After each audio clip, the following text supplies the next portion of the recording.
اللي هي إغاثة للشعب اليمني، تمام؟ الشعب اليمني نطعمكم، تمام؟ نطعمكم، تخيل نطعمكم، شوف شلون، تمام؟ وتروحون طال عمركم يشترونكم الحوثيين بكم فلوس وتروحون تلفون معاهم. هذه حالة كم سنة صار لنا معاكم. شيء ثاني لازم تعرف، والله الذي لا اله الا هو، اذا انت من اصل العرب انا اتنازل من اصل العرب. انا اتنازل اذا انت من اصل العرب.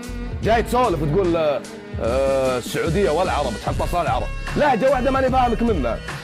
نطعمكم عمرنا كله، ما احتاجناكم الا بالقهوه قبل. عيال نجران كانوا يدخلون عندكم ياخذون قهوه وبفلوس بعد.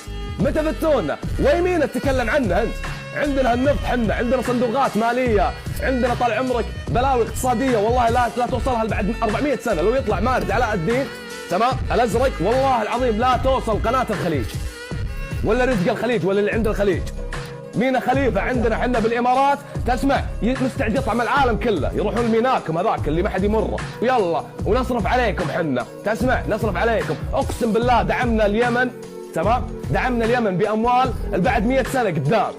سود الله وجهك يا عديم الخجل، قبح الله دقنك يا قليل الادب، خص نفسك ودور لك في الذل الحل يا عديم المروه يا عديم النسب.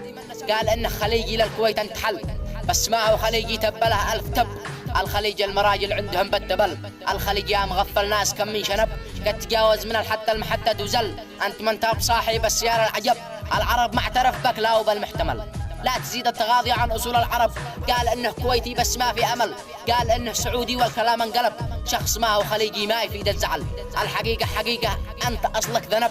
في وصف ارض الخليج تعجز جميع الجمل، والمملكة والكويت مهما الكلام انكتب.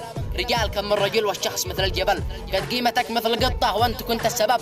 اما اليمن فالعروبة والاصالة مثل، وقال انه تنازل عن اصول العرب. هذا المغفل امانة شكله انهن هبل، سوف نقطع لسانك يا قليل الادب.